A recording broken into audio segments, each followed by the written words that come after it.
Halo sahabat berbagi, senang jumpa kembali bersama Anda di konten YouTube Dr. Boy Abidin. Di konten YouTube seri infertilitas kali ini, saya akan menceritakan mengenai satu kondisi, satu penyakit yang disebut dengan polip. Ada dua polip, ada polip serviks, ada polip endometrium. Apa sih itu polip? Polip itu adalah semacam, kalau mudahnya Anda mungkin kenal dengan kutil ya, jadi kayak daging kecil tumbuh yang bisa tumbuh di serviks, di leher rahim, atau bisa juga tumbuh di daerah rongga rahim atau di dinding rahim. Kenapa sih polip ini mengganggu kesuburan, menjadi masalah infertilitas untuk seorang wanita? Jadi saya ceritakan gini, umpamakan serviks atau leher rahim itu seperti tutup botol atau seperti botol ya, leher botol ya, bibir botol. Kemudian di dalamnya itu, di atasnya ini ada semacam penyumbatnya ya, jadi ada polipnya. Polip itu dia sifatnya adalah dia dari dalam keluar. Tapi kalau dari luar ke dalam dia akan menutup, kalau dari dalam keluar dia akan membuka begitu ya. Jadi kalau ada darah haid yang keluar nih dari dalam rahim, darah haid keluar, maka darah haid tetap bisa keluar. Tapi sebaliknya kalau ada sperma yang masuk, dia akan terhalang atau tertutup oleh polip tadi. Kebayang ya sahabat-sahabat berbagi ya. Jadi polip itu ukurannya kecil, biasanya kurang dari 1 cm. Hanya kalau letaknya persis di serviks atau di leher rahim, ini dia akan menyebabkan sumbatan sehingga sperma tidak bisa masuk ke dalam rongga rahim. Sehingga tidak heran seorang wanita tersebut menjadi susah untuk mendapatkan keturunan.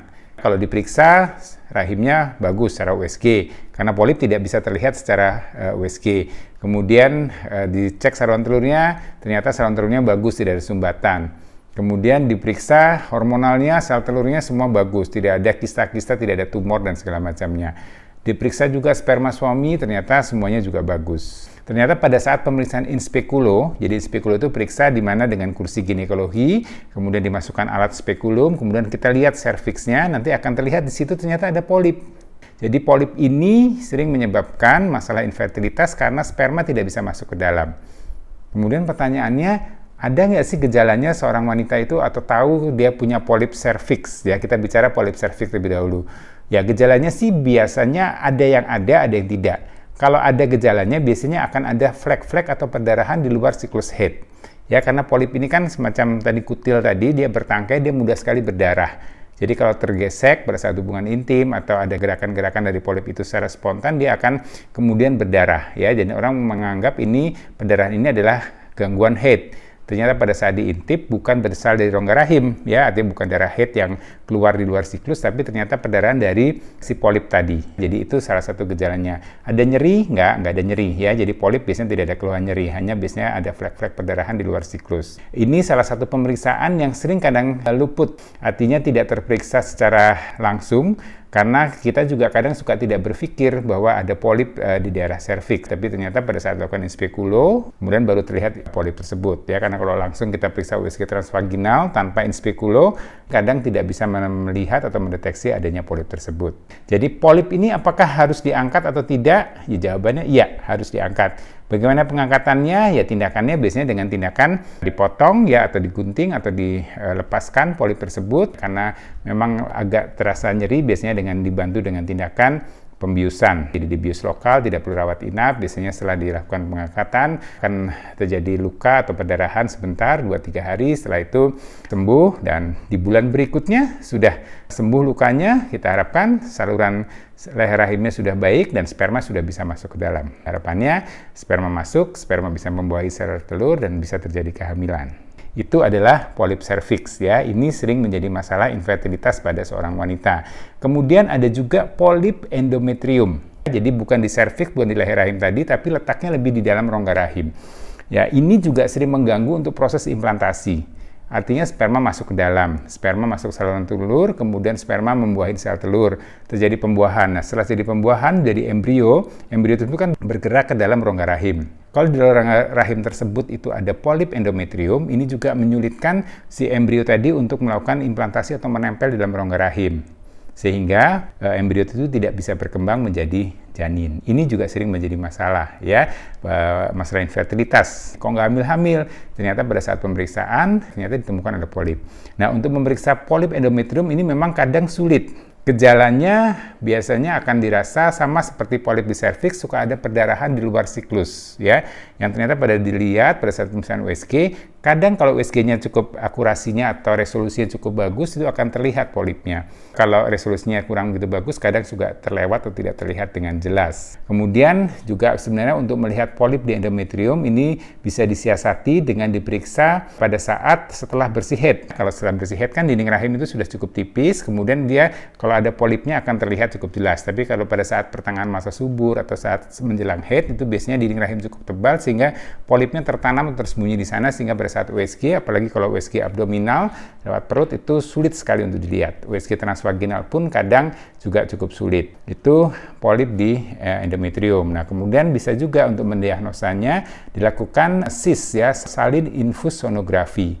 Ya, jadi pemeriksaan USG dengan dibantu memasukkan cairan ke dalam rongga rahim. Ya, jadi dimasukkan cairan, kemudian pada saat cairan itu masih dalam rongga rahim, dimasukkan alat USG-nya, kemudian nanti kita akan lihat nih gambaran rongga rahimnya. Nah, kalau terlihat itu ada semacam polip tadi, ada kayak jaringan kecil tumbuh di situ. Nah, itu kita bisa lihat polipnya. Nah, kalau ada polip, bagaimana tindakannya? Ya, sama seperti polip di serviks, itu biasanya kita lakukan tindakan hysteroscopy. Jadi alat kayak teropong masuk, kemudian diangkat polipnya. Bisa juga dengan kuretase kalau memang tidak dilakukan dengan hysteroscopy. Dan ini memang diperlukan tindakan anestesi karena lumayan nyeri, ya, begitu. Ya, jadi itu tindakan lakukan dan biasanya nggak perlu rawat inap.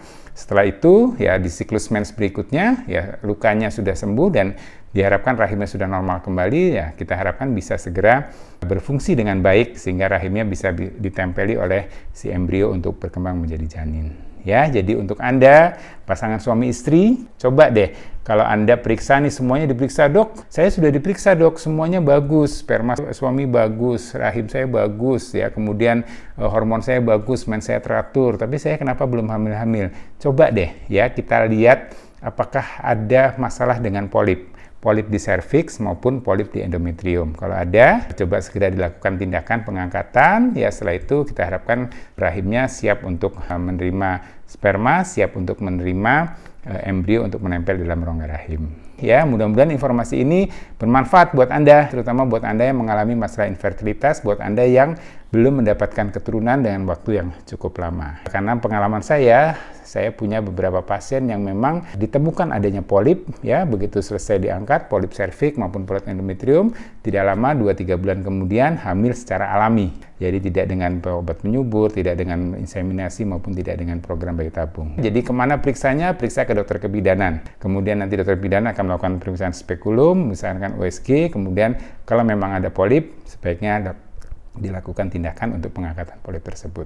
Semangat ya buat Anda, ya, sebagai pejuang garis 2, buat Anda yang masih berusaha untuk mendapatkan keturunan. Polip ini kecil bentuknya, tapi sangat mengganggu untuk program atau proses untuk mendapatkan keturunan.